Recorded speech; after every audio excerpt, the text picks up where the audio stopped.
Thank you all for coming. Hi, my name is Christian Townsend, and I'm the president of IU Mauer's FedSoc chapter. The Federalist Society is a nationwide network of judges, scholars, lawyers, and law students who believe that the idea of carefully circumscribed judicial powers is just as important today as it was at our founding. Through the Mauer chapter and others throughout the country, we promote and encourage public debate on key constitutional legal issues. Today, we're excited to have Justin Pearson from the Institute for Justice. Justin Pearson is the Institute for Justice's Florida office managing attorney and oversees IJ's national economic liberty efforts. He litigates on behalf of small business owners around the nation, and he's argued in trial and appellate courts as lead counsel over 100 times. Justin's cases often involve commercial speech. Most notably, Justin was lead counsel for the prevailing party in the only case in the United States legal history to hold that the enforcement of a food standard of identity violated the First Amendment. For this, Justin was recently honored by Law.com and the Daily Business Review for being one of South Florida's most effective lawyers. Justin received his law degree with honors from the University of Miami and his undergraduate degree in business management from North Carolina State University. Outside of IJ, Justin is on the executive board of the Federalist Society's Miami Lawyers Chapter, is on the James Madison Institute's Board of Advisors, and is a member of the American Enterprise Institute's Leadership Network. Today, we're excited to have Justin talking about food labels and the First Amendment, who gets to decide the meaning of words. Justin was back here last year, and we were so impressed, we wanted to bring him back. So thank you so much for coming, and I'll leave it to you.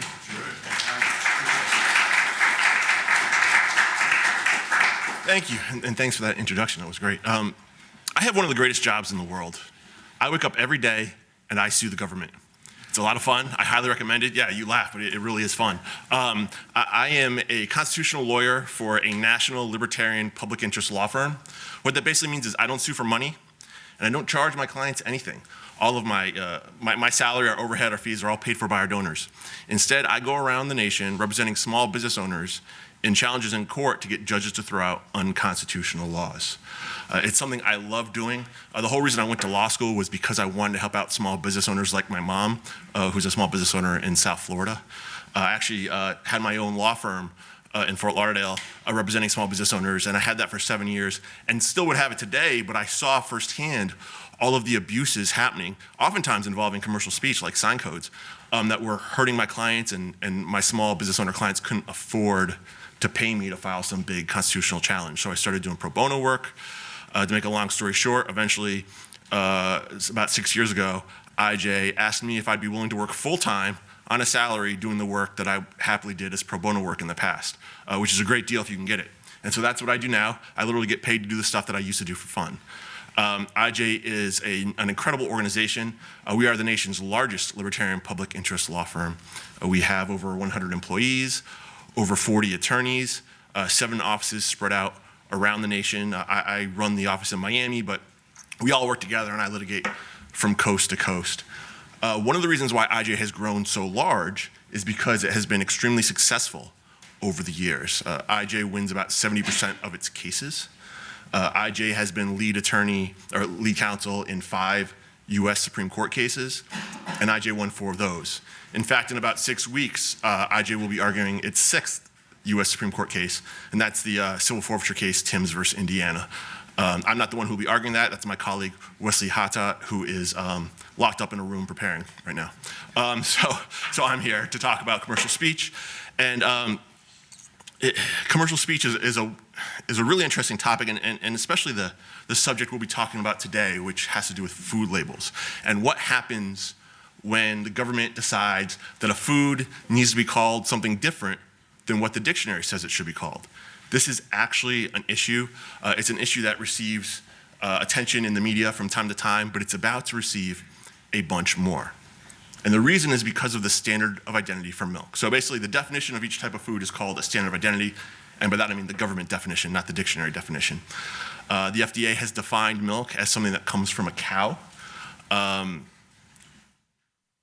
That excludes, under the terms of the definition, coconut milk, almond milk, soy milk, anything like that that doesn't come from a cow.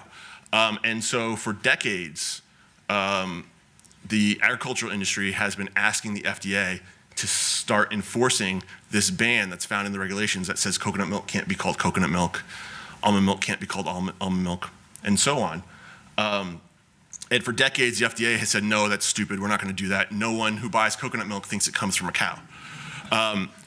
But every time there's a new FDA commissioner, the giant dairy lobby asked the FDA to start doing this, and now they have found an FDA commissioner that said, okay.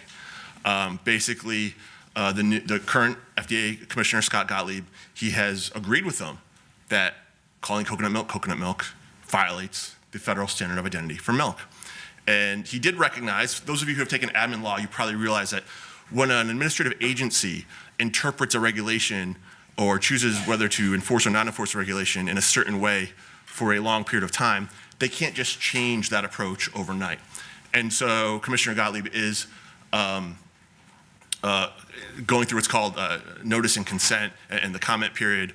And basically, to make a long story short, he's getting input from the public over how this should be approached. But he's already said that once that process is done, he intends to start enforcing this regulation that says almond milk can't be called almond milk and coconut milk can't be called coconut milk. There are a ton of clips of this online. I'll just show you one really quickly so you can see that I'm not making this up. Our current FDA commissioner thinks coconut milk should be called something else. You see the proliferation of products like soy milk and almond milk calling themselves milk. And if you look at our standard of identity, there is a reference somewhere in the standard of identity to a lactating animal. And an almond doesn't lactate, I will confess. And so the question becomes, have we been enforcing our own standard of identity? The answer is probably not. And but the challenge for us is, as a regulatory agency, if I want to change our regulatory posture with respect to how we're enforcing the existing standard of identity, I can't just do it unilaterally. Right. And so the good news is it's going to take a little while. It's probably going to take about 6 to 12 months before the FDA commissioner has what he needs to start doing this. Assuming that happens, there's no guarantees, but he's already said he wants to. Assuming that happens, this is going to be huge news. It's already made me pretty popular. And that's because, as was mentioned in my bio, I'm the only attorney to ever win a First Amendment challenge against a food standard of identity. And so I've been getting calls from people all over the country saying, what are you going to do when this happens? Might you litigate it?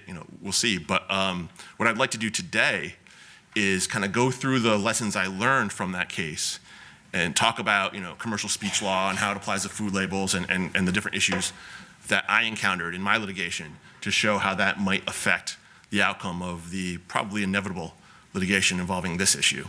And so first, I should tell you a little bit about how we get cases. Most of our cases come in from people who ask for our help. We have a form online. People fill them out. They ask for us to get involved. People love pro bono assistance. We get many, many requests.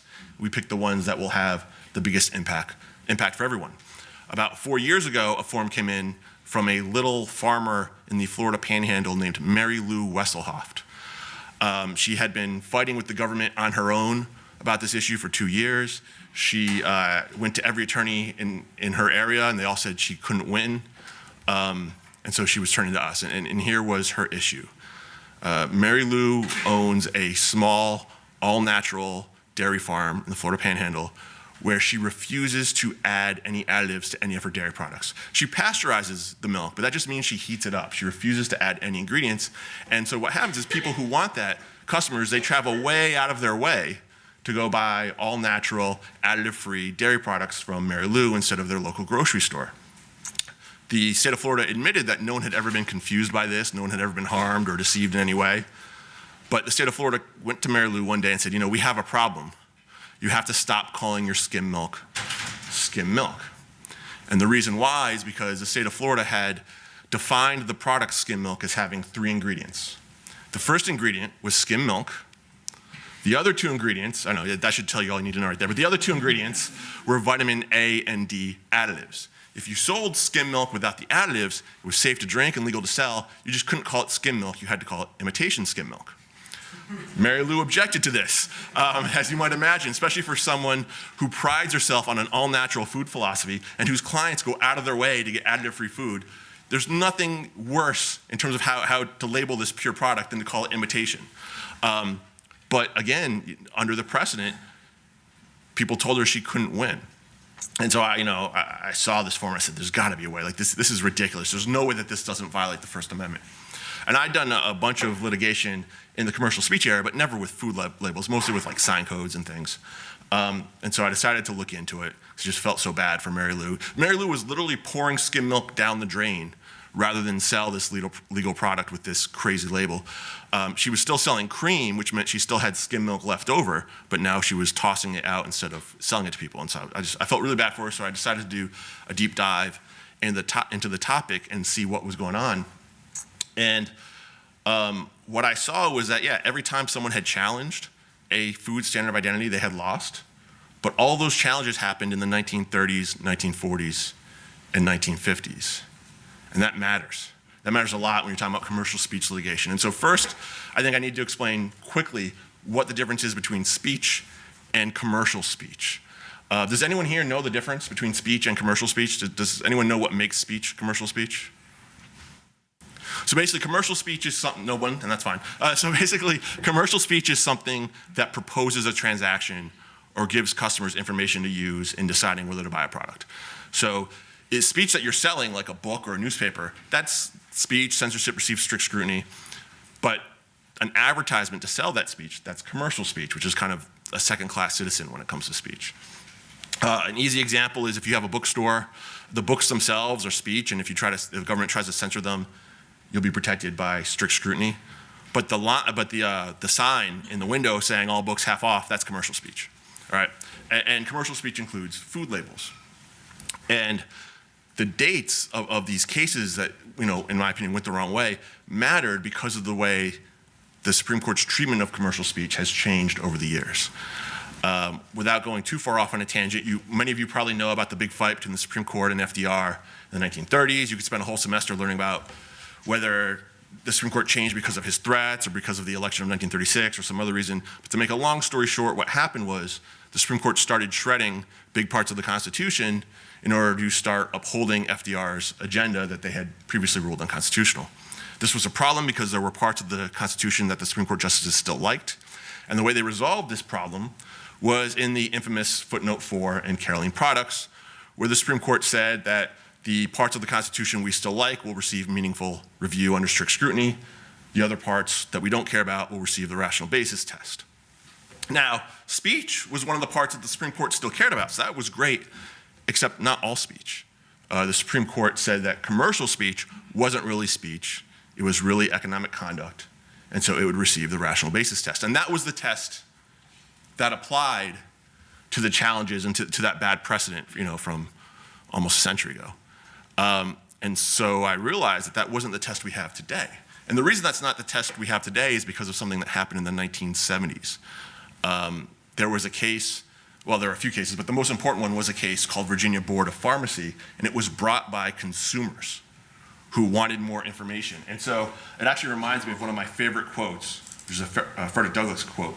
It says, "To suppress free speech is a double wrong. It violates the rights of the hearer as well as those of the speaker." And it's important to remember that, listen, if the government censors your speech, the First Amendment has been violated.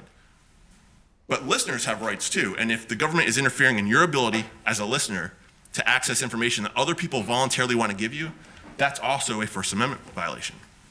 And so in the 1970s, there was a law in Virginia that banned price advertising for pharmacies. The rationale for the law was that if you let pharmacies advertise on the basis of price, there might actually be price competition. Like consumers might actually use that information.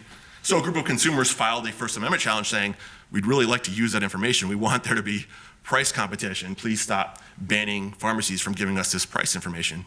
And it goes up to the US Supreme Court, and the US Supreme Court agrees with the customers and says, no, you know what?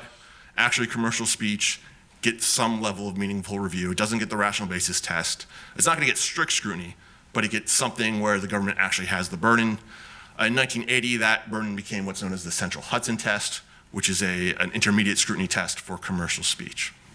And so I knew this, or I knew this from my past work with commercial speech, that all of that precedent saying that Mary Lou should lose was outdated, and that there wasn't a single case like that in modern commercial speech jurisprudence. So I started looking around for other cases that might help out Mary Lou's claim. And I looked at beverage label cases, and I was able to find one. There's actually an important US Supreme Court case that involves beer labels. That's a case called Rubin versus Coors, and what happened there was the federal government banned beer companies from putting alcohol content on their beer labels. Obviously the rationale was if you let people know how much alcohol is in their beer, they might choose the ones with the most alcohol. And so the beer industry sued, I'm not making this up, it's called Rubin versus Coors. The beer industry sued, goes up to the Supreme Court, and the Supreme Court says that violates the First Amendment, right? The same central Hudson test that applies to other commercial speech applies to beverage labels, and under central Hudson, you cannot ban a company from giving truthful information to customers. So I think, all right, well, that's great, right? That gives me part of the way there, right? So Mary Lou, she's allowed to give truthful information to customers on her milk labels, on her skim milk labels. But the real problem here wasn't that Florida was saying she wasn't allowed to give truthful information. The real problem was Florida was saying they get to decide what's true, that they get to decide the meaning of words, and if you don't go along with that meaning, then you're committing fraud. So I had to find cases that dealt with that issue. And it turns out there were 4 of them, 2 at the circuit level and 2 at the US Supreme Court, and they all went the same way. They all went the right way. They all said that no, what matters is the common understanding of the word, not the government's definition. And so in the interest of time, I'm just going to mention 2 of them. One was a case called Peel versus Illinois, where the ABA had come up with a definition for trial specialist that said you had to jump through a bunch of hoops before you could use that term in advertisements. It was adopted by many states, including Illinois. An Illinois lawyer, Mr. Peel, Gary Peel, sued, challenged it, and said, listen, I've done a ton of trials. I am a trial specialist under anyone's definition other than the stupid ABA definition. The public considers me to be a specialist. I'm a specialist in reality, regardless of what the law says. It goes up to the Supreme Court. The Supreme Court agrees with Mr. Peel, says, yeah, he's a specialist. It violates the First Amendment to say that he can't call himself a specialist. By the way, side note, you could write an entire excellent brief on the First Amendment only citing the cases lost by bar associations, but that's just a pet peeve of mine. The Supreme Court says what matters is the common understanding. The best place to look for that is Webster's Dictionary. According to Webster's Dictionary, Mr. Peel's a specialist. He can call himself a specialist. So that's great. That's one case. Another case was called Ibanez versus Florida. That was a case involving voluntary certifications. And what happened there is, many states started providing their own certifications to people, and then they became concerned that customers might get confused about whether a certification was private or from the government, so they changed the definition of certification to say it's something given by the government and no one else can use that term. Ms. Ibanez was a certified financial planner who wanted to keep referring to herself as a certified financial planner. That's a private certification. It goes up to the Supreme Court, and the court says the same thing they said in Peel. They said, no, listen, she is a certified financial planner. The fact that she didn't get that certification from the government and therefore doesn't meet the government definition doesn't change the fact that in reality, she's a certified financial planner, and that's what matters. It's consumer understanding that matters. And if the government is concerned about the public being confused between these 2 different types of certifications, banning the use of the term is the last resort.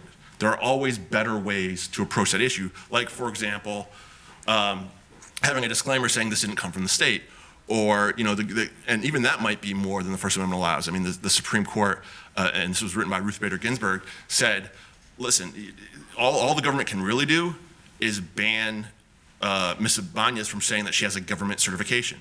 She has never said that. All she says is that she has a certification, and that's true. And so the First Amendment protects her speech. And so I was thinking, wow, so this is great, right? So basically, and listen, cases are complicated. There are all sorts of other arguments. But at its core, the case that I decided to file on behalf of Mary Lou Wesselhoft was, you got the Rubin versus Coors beer label case. You have the 2 cases regarding the definitions of words. They all use the central Hudson test. You add them up, and you get the crux of my argument. And by the way, if you're interested, here are the sites. Oh, let's see if I can. Well, it's not. It's not fitting on the screen like I might have hoped. Let's see here, view. There we go, let's have a little better. So there you go. So basically you take Rubin versus Coors, you add Ibanez and Peel, and you get the case I won, O'Cheesy Creamery. And when we file a case at IJ, one of the things about public interest law is we try to make a big impact. And so for most of our cases, you'll see that we usually have case videos talking about our clients and what's going on. And so what I'd like to do right now is show you Mary Lou's video. So you see I'm not making up this person. And she is as amazing as she seems in the video. Let's see here.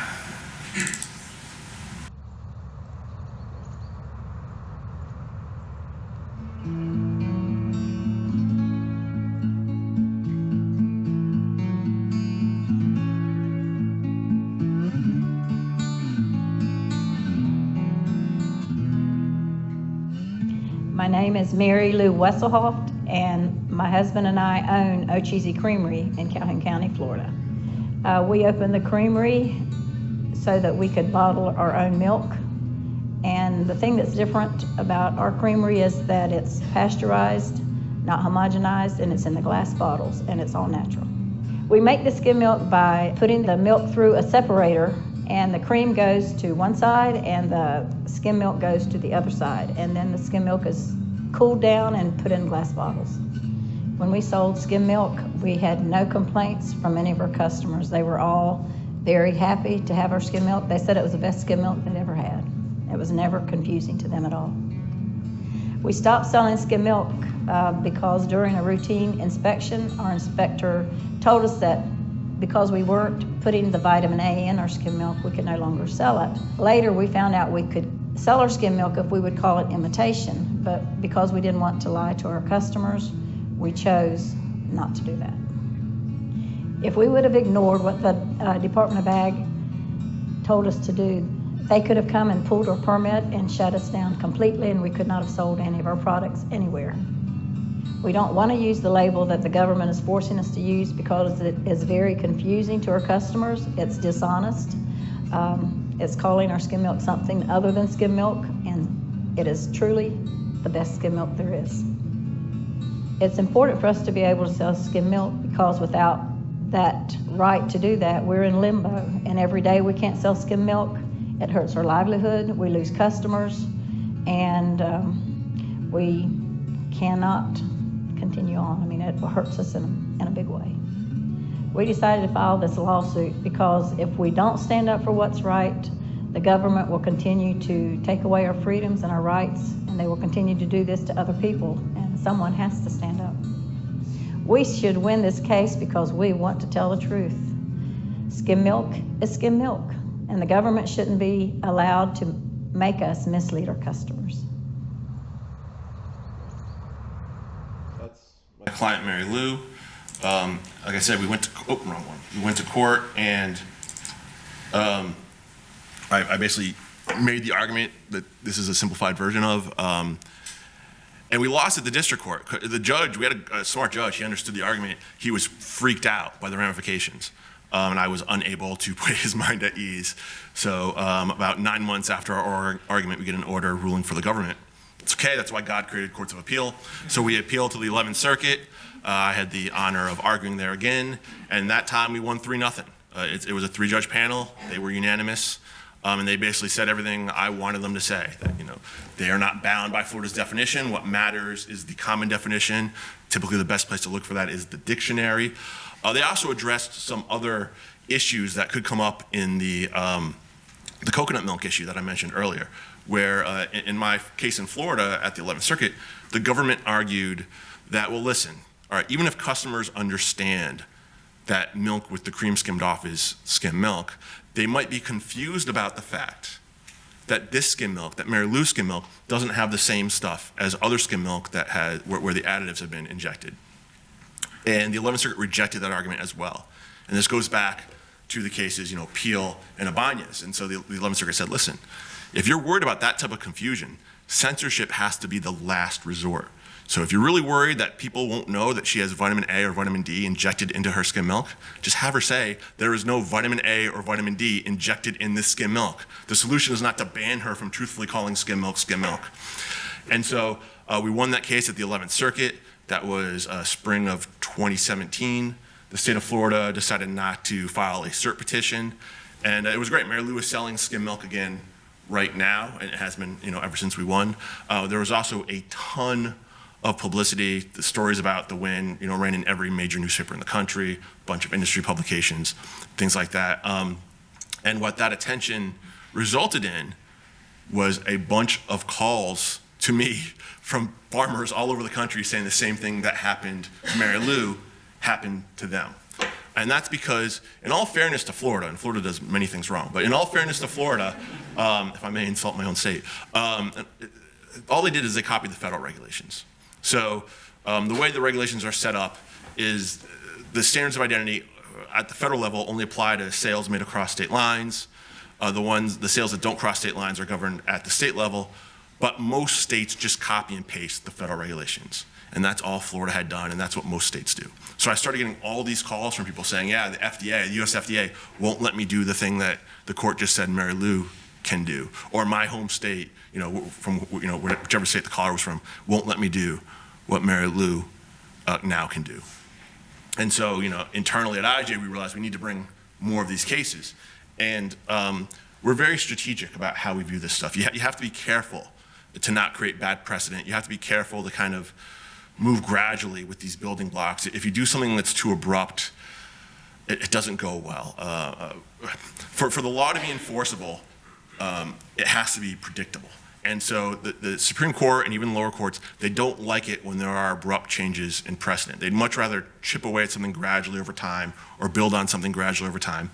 And so we realized that we're getting all these calls from farmers in Mary Lou's situation, but the next case really needs to be Mary Lou's exact case, but against the FDA. I mean, that's the real villain here. They're the ones coming up with these crazy definitions, often at the behest of giant trade associations. I should point out, the largest agricultural trade association, the International Dairy Foods Association, wrote an amicus brief. They hired one of the most expensive appellate lawyers in the country to write an amicus brief asking the 11th Circuit to rule against me. And the reason they did that was because giant dairy companies realize that their competitive advantage is an economy of scale, and that as long as things are kind of one size fits all and determined only on price, they'll win. But their biggest fear in the world is that people might start viewing their local creameries the way people view their local breweries. And so that's why they're willing to pay lots of money to have expensive lawyers oppose me with amicus briefs, which thankfully, like most amicus briefs, are ignored by the court. And I write them too, but they're ignored. And they also constantly push for these regulations. I mean, if you look at many of these most ridiculous regulations, these groups like the International Dairy Foods Association are behind them. And so, we realize that we need to get to the heart of the matter. We need to take on these FDA regs being pushed by giant trade groups. And it turns out we got a bunch of calls dealing with that, a bunch of calls from small farmers who do sell across state lines.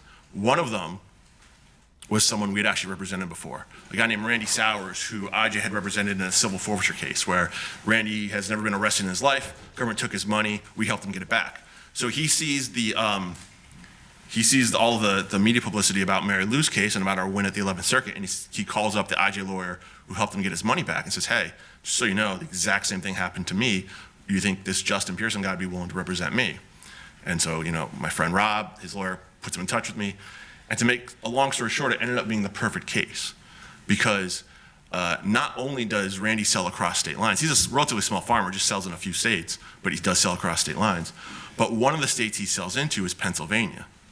And Pennsylvania is one of the states that hasn't copied this regulation. And so a while back when Randy expanded into Pennsylvania and applied to call his Skim Milk, Pennsylvania sent him a letter back saying, if you were in Pennsylvania, we'd actually have no objection to this. Like, we think it's totally fine, but we know you sell across state lines, which means you'd be in violation of the federal regulations, and we can't give you a license or a permit to violate federal law, so we have to reject your application to call Skim Milk. So it was like teed up perfectly, right? So about 6 months ago, I filed a case on behalf of Randy suing the FDA over their federal standard of identity for milk. And just so you understand exactly what these standard identities entail, it's not just that Randy can't call it Skim Milk or that Mary Lou couldn't call her Skim Milk.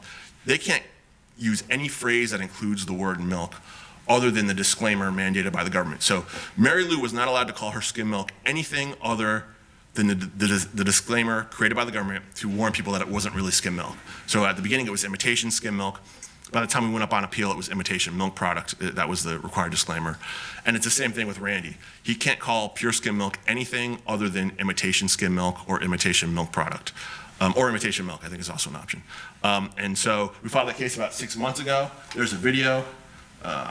We have time to show this one too, and you'll see why Randy was picked as the case we should bring, because he's a funny guy.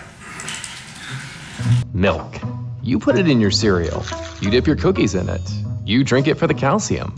Some people like whole, others 2%, and some like skim. Randy Sowers makes his own skim milk at his creamery in Maryland. I'm Randy Sowers, and we started South Mountain Creamery in 2000. I love being a dairy farmer, and I love selling all natural products. Randy's an awesome guy, but now he's a little upset. If I want to sell my customers an all-natural skim milk, the government will make me label it in a ridiculous way. Before we explain why, we'll show you how skim milk is made. Just in case you missed it, let's try that again. This is how you make all-natural skim milk. First, you need a cow.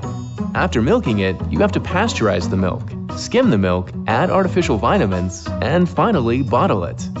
Wait, something isn't natural here. For some reason, the government forces farmers to add synthetic vitamins, even if the customers don't want it. In order to sell all-natural skim milk, the government says I'd have to label it as imitation skim milk. If Randy sells pure skim milk with an honest label, the FDA will fine him $1,000 per violation and could close down his entire creamery.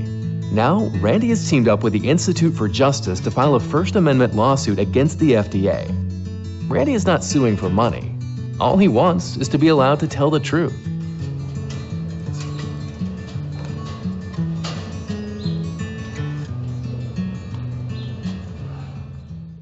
So that's Randy. Like I said, we filed that case about 6 months ago.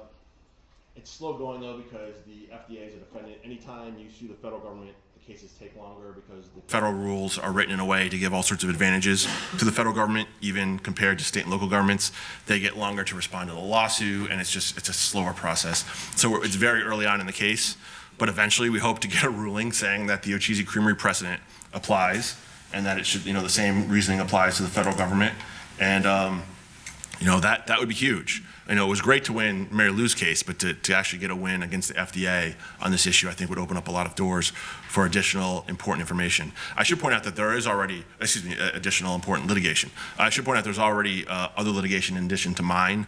A few months ago, the ACLU of Missouri filed a lawsuit on behalf of Tofurkey.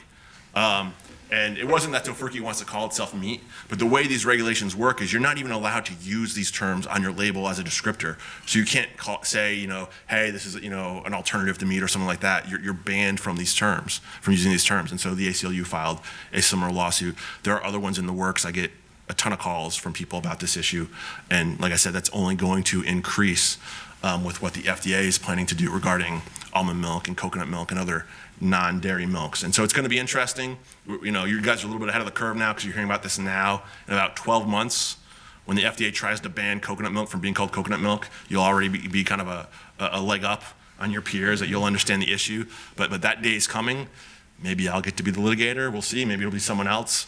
But whoever gets to litigate that one is going to have a lot of fun. It's going to be a cool case. It could go all the way up. And it's just because it's insane, right? Like, no one who ever purchased almond milk thinks it came from a cow. But the FDA is going to try to make the same arguments that Florida made. They're going to say, well, sure, that might be true, but people might not realize that coconut milk has different characteristics than almond milk. And what the court should say, which is what they said in Ocheezy Creamery and what the Supreme Court said in Peel and Ibanez, is that, okay, well, even if that's true, let's say for the sake of argument that's true, there are other ways to address that other than banning the truthful, honest use of the term in the way that it's understood by the public. And so I'm looking forward to that battle, whether it's someone else or me. But at this point, it's about 20 of. I'd like to open it up for questions. So thank you very much.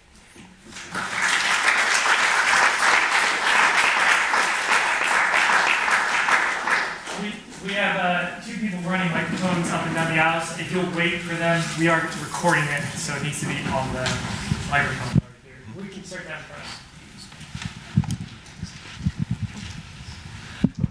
Thank you. Why does the dairy industry care about the coconut milk? I could understand about the creameries and competition, but people who are lactose intolerant choose milk substitutes, so it's not really a competition there. No, I know, you're right. I mean, Most people who buy coconut milk seek it out, or who buy non-dairy milk, they seek it out. They want it because it's non-dairy milk, excuse me. But nonetheless, and I don't want to say the dairy industry as a whole, but the giant like international dairy conglomerates, they think that psychologically it matters to people whether it's called coconut milk or almond milk or something. They think that if they could force them to call it something like, coconut extract water or coconut, like they just think that it would sound less appealing in a way that would have a tangible impact on sales and therefore help out the dairy industry. I have one more. Can I do that? For the case with the creameries, why, or did they change the definition of milk in Florida, or did they just let her say skim milk? You said that she was allowed to call it skim milk, but did they actually change their definition? No, so see, that's a really great question, and it raises an important point. When you win a case, even at the U.S. Supreme Court, it's not like all the laws are immediately rewritten that day. They may be unenforceable based on the precedent, but they'll still be on the books and they'll confuse people. And so the Florida regs, I don't believe, have been updated yet. The important thing is that the relief doesn't just apply to Mary Lou. And the Florida Department of Ag has already said that, like, if anyone else like Mary Lou comes forward, like, they can do this too, because we're not going to violate the Constitution again. They had to pay me $437,000 in legal fees, so they don't want that to happen again. And so, like, it's for anyone who really tries to pursue this, they're not protected. But if someone just pulls up the regs on their own and doesn't look at anything else, yeah, the definition is still all messed up. And that's just, unfortunately, the way government is. In all things, as I'm sure you've noticed, government's always like 2 or 3 steps behind everybody else. Okay, thanks.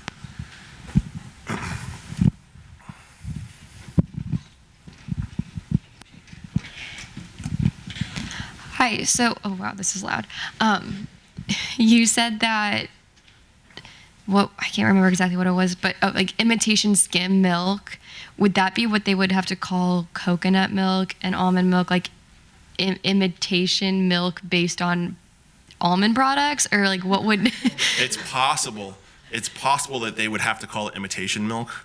The FDA hasn't gone that far yet. Really, what the FDA commissioner's position is that they just shouldn't be allowed to call themselves coconut milk. But if you read the plain language of the regs, then yes, they would have to call themselves imitation milk.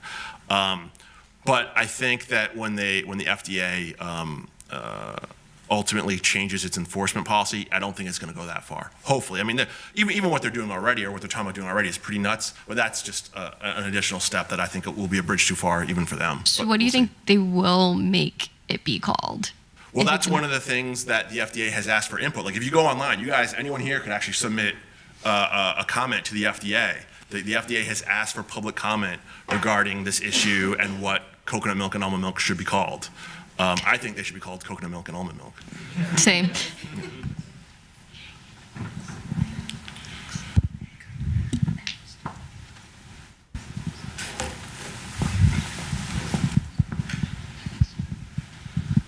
So I know you said you're worried about, or at least courts are worried about changing precedent too quickly. Are you hoping that Randy's case or other cases would kind of prohibit the FDA from passing these regulations on a wider scale? Or are you just hoping that this milk specific regulation goes away and then kind of working up from there? Yeah, no, that's a great question. And the answer to your question is we are always looking to make the biggest impact possible. We're a public interest law firm. We're trying to change the law for everyone, not just for sellers of skim milk. To be honest with you, both Randy and Mary Lou, like, they're not like in love with skim milk, right? They sell cream and they have skim milk left over, so they'd rather sell it than pour it down the drain. But this is not about skim milk. This is about whether the government can change the dictionary, and we're trying to create precedent that will affect all different foods. I mean, there was a chilling moment during my oral argument at the 11th Circuit where one of the federal appellate judges asked the attorney for the state of Florida whether the government could take any 2 words out of the dictionary and ban any use of those words other than how the government said they should be used. And she answered yes. Like, that's Orwellian. That's not the way things are supposed to work in a free society. So yeah, this is much bigger than skim milk.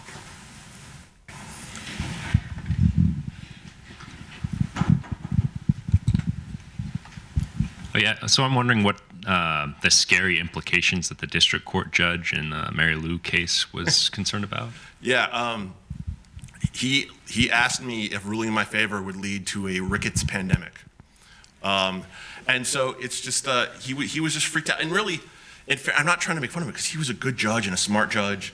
But when you go to a judge with a case where you say, listen, Your Honor, just so you know, every time this has been tried, my side lost, but I'd like you to do something different, and in doing something different, go against a kind of a governmental approach that's been in existence for 80 years, like it's going to give judges serious pause.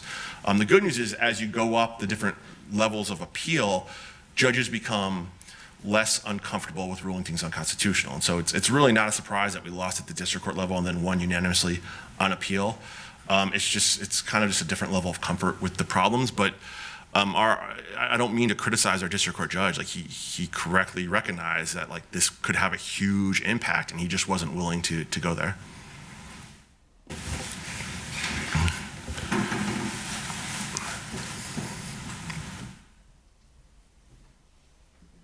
What are some of the differences between arguing this at a state court level and a federal court level? I mean, the equation you have there, I'm assuming, for the most part, holds. But, I mean, when you get to a federal regulatory agency, there's kind of things, I mean, Chevron, and just other forms of deference that may not apply on a state level. I mean, so you've raised a few important points there. I mean, I'd be happy to talk to you about Chevron all day, but that's not why I'm here. But yeah. It's, in terms of kind of deference to administrative agencies, which is what Chevron is, most states have kind of a state court equivalent. So you're not going to avoid Chevron just filing it in state court. And, here, you don't really have to worry about Chevron for this type of case because we're only bringing these cases where there's been enforcement, right? Mary Lou was told, stop calling your skim milk, skim milk. Randy was told, you can't call your skim milk, skim milk. So there's not some sort of ambiguity to be resolved, which is kind of when Chevron comes up. Going back to your question about state court versus federal court, that's something we always talk about quite a bit before we file a lawsuit. And there are really two factors at play in that analysis. So the first is that many state constitutions will have protections not found in the federal constitution. Or even if they have the same language, oftentimes state Supreme Courts, as the court of last resort for their state constitution, will grant or recognize higher protection than the federal courts have recognized. So there's always the possibility of an advantage in state court. But when it comes to free speech, that's not really there. The state court precedent isn't going to be any better than the federal precedent.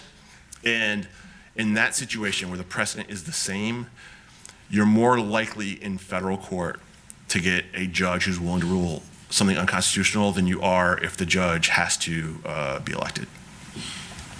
So basically tie goes to federal court, but if there's something in the state constitution, then we'll file in state court. Anyone else? Would you agree with me that the only way to get rid of these terrible regulations is to enforce them, or should they just be ignored? Well, I mean, it is interesting, right? In order to kind of bring this issue to the forefront, it requires an FDA commissioner who's actually like, yeah, almonds don't lactate. I mean, so part of me thinks in the long run, that's good. But then again, I mean, and I know there was the excellent question before about the problem of having kind of moribund laws on the books, that those could confuse people. And so maybe it is good to bring it all to a head. But honestly, I mean, there are many situations where laws and regulations aren't enforced or where the government exercises prosecutorial discretion. And I think, generally speaking, that's a good thing. And that's true for a bunch of reasons, but one of them is, we only take a small percentage of the cases that come to us. And there are other groups out there who do great work as well, but they only take a small percentage of the cases that come to us. And so Mary Lou and Randy basically won the lottery by getting picked. For every one of them, there are a bunch of people who asked for our help, but we couldn't take their case because we don't have unlimited resources. And so I would just prefer for the government to just do the right thing. Even if the law on the books is wrong, I'd prefer for there to be more prosecutorial discretion. But I can see the other side to that. I mean, it's kind of a judgment call. Anyone else? My question is, what's the harm in forcing these companies to call their product almond juice or coconut juice? I mean, do you not want to put juice in your cereal? Like, what? I mean, if you look in the dictionary at milk, powdered plant-based substances mixed with water isn't going to be found If you there. look in the dictionary for milk, almond milk and coconut milk are both listed. That being said, so your question has a two-part answer. The first is a philosophical answer regarding respect for the Constitution, and the second is the practical impact. So first of all, you have the natural right in this wonderful society we live in to say things that are true. And it's not the government's job to tell you what's true. What's true is whether you're being honest, whether people understand the words you're using as you intend them and as they understand them. And so just as a very basic principle of, the original public meaning of the Constitution, like it's repugnant to me that the government could be allowed to change the definition of words. That being said, for people who don't share my view of the Constitution, there is a huge harm that gets imposed when you take a term that people are used to and you ban it. All that happens in that situation is increased confusion, not less. In fact, there have been a bunch of studies, and if I had all semester, I'd show them to you. When the government gets involved, whether it's compelling disclaimers or food standards of identity, the net result is almost always more consumer confusion instead of less. And this has been shown time and time again. And it makes sense, right? Because when you have a very slow, very behind the times government putting in a one-size-fits-all definition nationally, it's never as good, it's never as communicative as when the businesses get to design the information themselves. Frankly, the big thing that keeps the businesses in check and keeps them from not defrauding customers, other than the profit incentive and everything else, it's not the government, it's class action lawyers. These companies hate getting sued, and that's why they're honest, other than obviously not wanting customers to be mad at them. It's nothing the government does. All the government kind of does is get in the way. And in fact, what happens is these companies, if they're afraid they're going to get sued, they run to the FDA to change the definition to insulate them from the oncoming lawsuits so that they can't get sued. And so just the whole way the FDA gets involved in this is backwards. They actually serve as a shield for misinformation as opposed to something that actually helps consumers. And so even if you don't share my view on the Constitution, the answer to your question is when you take terms like almond milk and coconut milk that people understand and you ban them, consumer harm happens, consumer confusion goes up. Sorry, that was a long-winded answer. I go off on tangents sometimes. Anyone else? Yes, sir. Yeah. On the issue of almond milk and coconut milk, the argument that you've been using, if I understand it correctly, is that it's almost a restriction to free speech. Could you also make the argument that it's compelled speech because they're forcing it to say something else? Right. So everyone here understands the difference between banning speech and compelling speech, right? So sometimes the disclaimer is written in a way where it's just the term that the company wants to use, but with a word that's mandated to go in front of it, like imitation. And so that raises an interesting argument. It didn't come up in Mary Lou's case because there's all sorts of disagreement at the circuit court level about when you apply central Hudson to compelled speech as opposed to a different test called Zouderer, and then of course what Zouderer entails. In the 11th Circuit, the precedent was ironclad that compelled speech receives the exact same protection as censorship of speech. So the whole Zouderer issue didn't come up that much. But there is a potential argument there. Now, what I would argue in response would be twofold. First, I would argue that if the only time you allow speech is to put the equivalent of not in front of it, not skim milk, imitation skim milk, that's a ban. That's what I would argue for practical purposes. But there's no precedent saying that. That's just my own personal logic. Who knows if a court would buy it. The second thing I would argue is that even under Zouderer, I believe that this would fail. And there used to be a circuit split on kind of how strong Zouderer was in the compelled commercial speech context. But that was recently resolved this past term by the Supreme Court in the Nifla versus Becerra case, where the court pointed out that even under Zouderer, it's not the equivalent of rational basis review. It still imposes meaningful evidentiary burdens on the government. The government bears the entire burden. And so even if it's slightly less than central Hudson, once you put the burden on the government to show that there's an actual harm happening here that they're addressing and that their solution actually alleviates that harm to some degree, that might sound like a modest burden, and it is, but it's one that many of these regulations would not be able to meet, and I think even compelling the word imitation, I think that would fail even Zouderer. Any other questions? All right, I think that should do it. Please join me in thanking.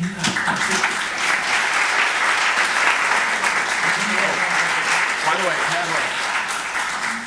American Gifts. I should also point out that I know there are copies of our newsletter out front. Feel free to take them. I don't want to take them back with me. Up front there, thank you. I also have a couple books. I handed these out when I was here last year as well, so some of you have them already, but it's Terms of Engagement, written by Clark Neely back when he was working with me at IJ. Now he's at Cato. Who's the current chapter president? But you already have the book. Yes. Yeah, all right. Who's the vice president? I have one too. Yeah, all right. So who else is on your board who you think would like this book? We got one there. There we go. It's a great book. Basically, just talks about constitutional law and why we do what we do and what we're trying to achieve and moral values. It's fascinating. I wish everyone read it before they took common law, but such is life. I have one more. How about the one out running the mics over there? Thanks for your help. All right, that should do it. Thanks, everybody. All right, thank you guys so much for coming out.